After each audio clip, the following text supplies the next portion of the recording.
araw sa inyong lahat. Magandang araw din po, teacher. Kamusta naman kayo sa mga nakaraang araw? Kahapon, masaya ba kayo? Opo! Ako si Teacher Alan Francis, pero pwede niyo ako tawagin Teacher Alan. Okay ba yan? Opo! Ako ang inyong magiging guro para sa Araling Panlipunan 5. So, bago tayo magsimula, syempre, kailangan natin manalangin. Maaari ba kayong tumuyo lahat para sa ating panalangin? Opo! Amen! Bago tayo magsimula, syempre, mayroong mga alituntunin si teacher na kailangan sundin habang ako ng guro. Unang-una, kailangan nyo makinig kung yung sasalita ang guro. Kailangan nyo ng respeto sa matatanda. Itaas ang inyong kamay kung nais mong magsalita. Maging mabait at tahimik at huli ay makilahok. Gusto nyo ba ng prize? Kailangan mong makinig at makilahok para magkaroon ng prize, okay? Class attendance muna. Jay Lucas. Present po. Patricia Narituno. Present po! Angelo Tisado. Absent po. Ay, absent sa Angelo. Renren Nunez. Present po. Raymond. Absent po. So, meron tayong dalawang absent. Pero okay lang yun. Mana? Yan. So, dito naman tayo sa kabilang bahagi. Bago tayo magsimula sa ating aralin, tayo muna balikan ng naging tanayan natin ng nakaraan. Sino dito ang nakakatanda na huli natin tinalakay last time? Sino? May prize to pag nakasagot. Yes? Alexis? Relativo po. Very good. Natatanda mo niya, Alexis? Alas tayo. Masaya ka ba, Alexis? Opo. Para malaman ni teacher kung talagang natutunan kayo sa nakaraan natin lalakayin, meron dito mabilis sa sagutan si teacher. Meron dito mga katanungan si teacher kailangan sagutin. At meron dito ang mga pagpipilian. Okay ba? Opo! Sino gusto bumasa ng number 1 at sasagutan? Yes, Miss Lando. Isang pamamaraan ng pagtukoy ng direksyon sa pamamagitan ng posisyon ng mga katabing lugar. Relatibo sa kasipot. Tama ba si Lando? Opo! Bigyan si Lando ng isang palakpak at isang prize. Para naman sa ikalawang katanungan, sino ang gusto bumasa at sumagot? Yes. Yes, Atun. Pangalawang tanong. Naglalaraon silang sa inalaraon na ng isang bansa sa pamamagitan ng pagtukoy ng mga nakarating. Yes, ito. Ano na sagot? Saan mo pipilian? Dito po, pagpipilihan niyo ng tamang sagot.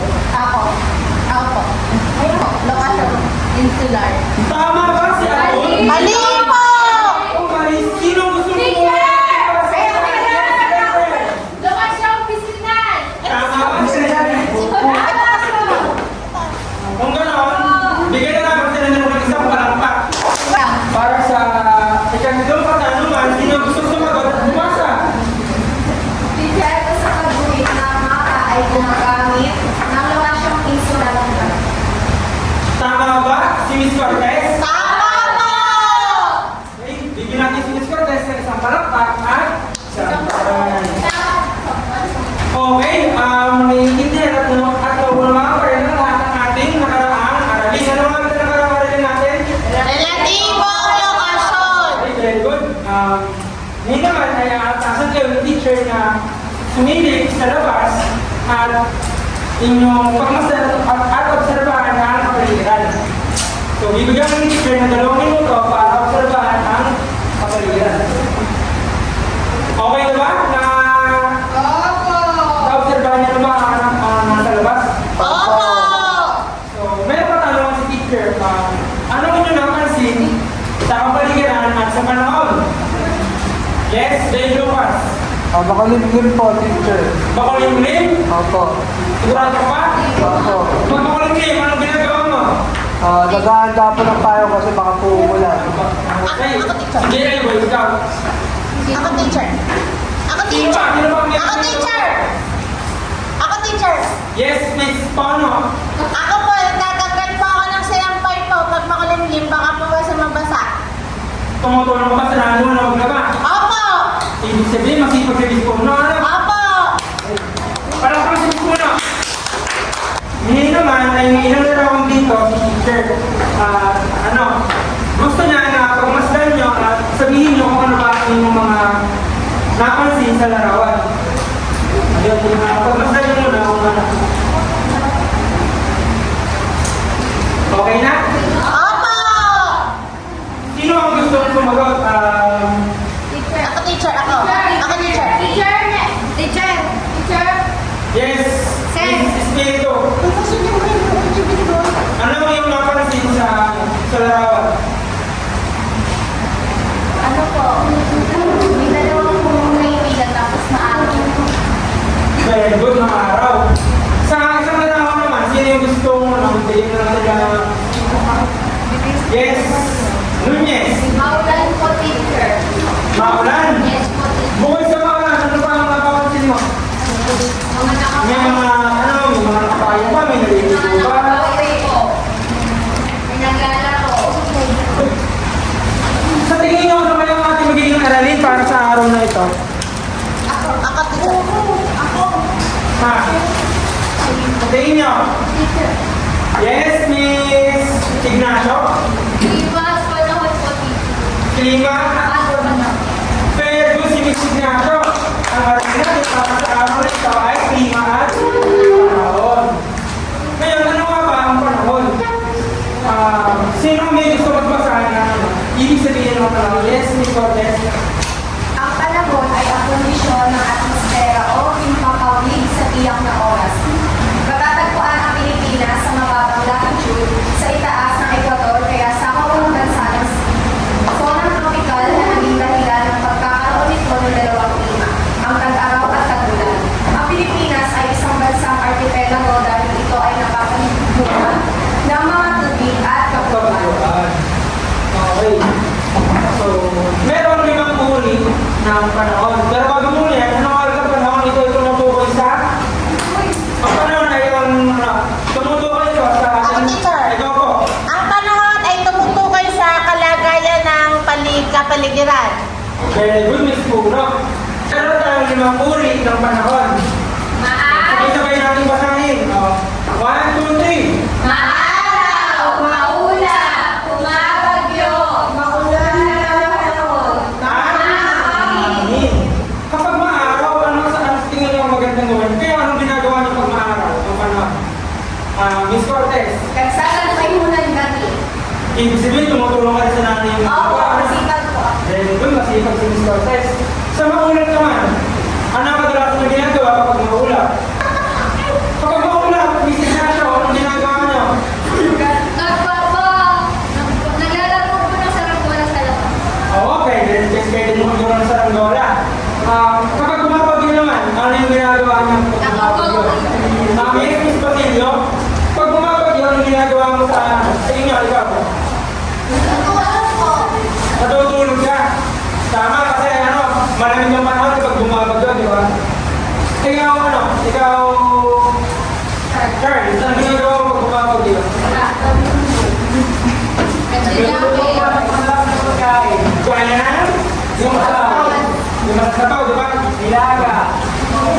September 5. Eh, sa mga na panahon naman, anong ginagawa niyo?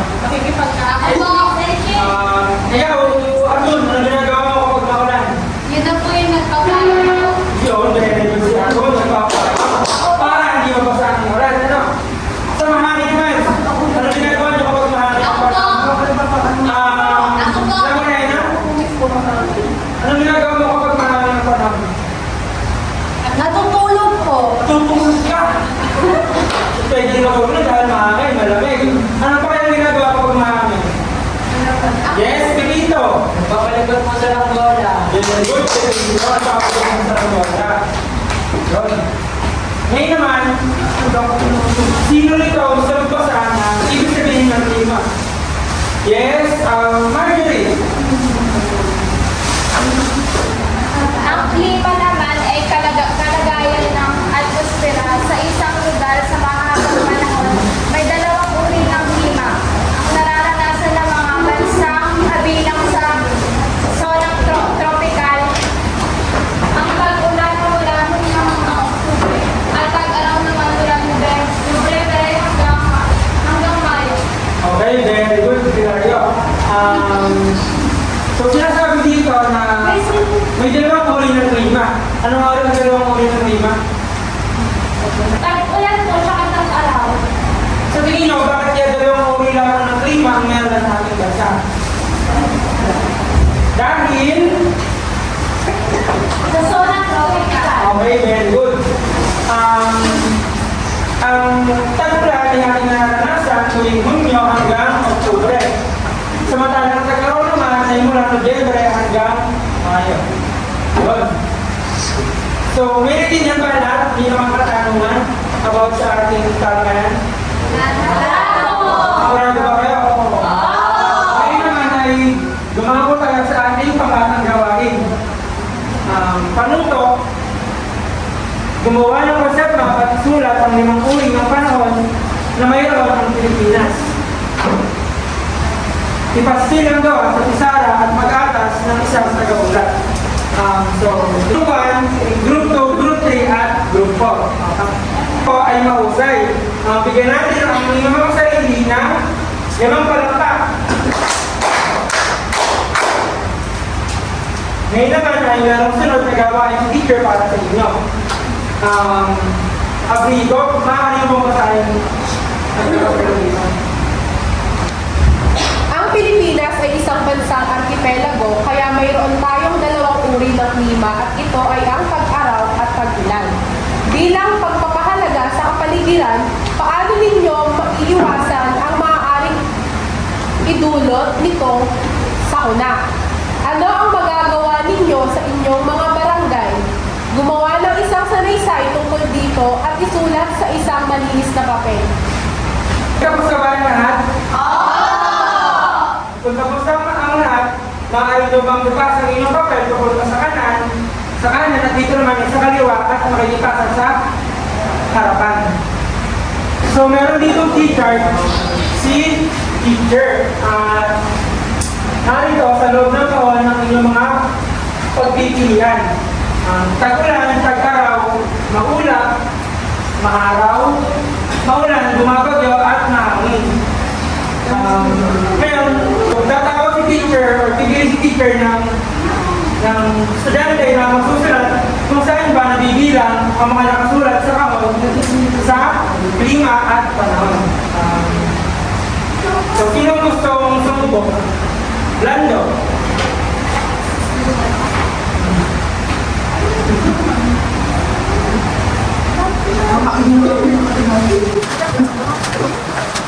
Tama na ba?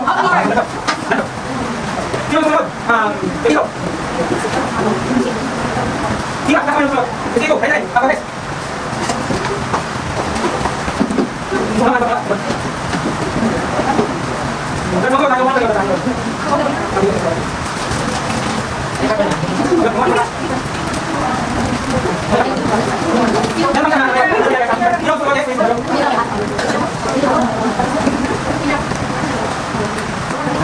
Okay, so tingnan natin kung tama ba ang inyong nilagay sa ating e-card.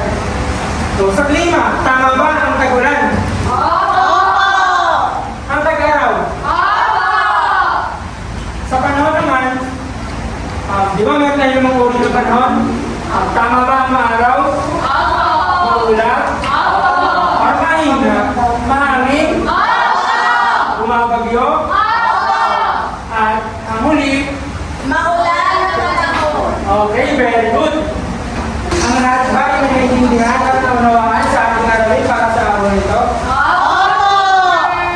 Kung gano'n ay meron dito pasagutan si teacher para sa inyo.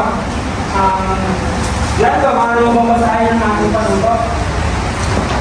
Piliin ang titig ng tamang sagot at isulat dito sa pasta. Ito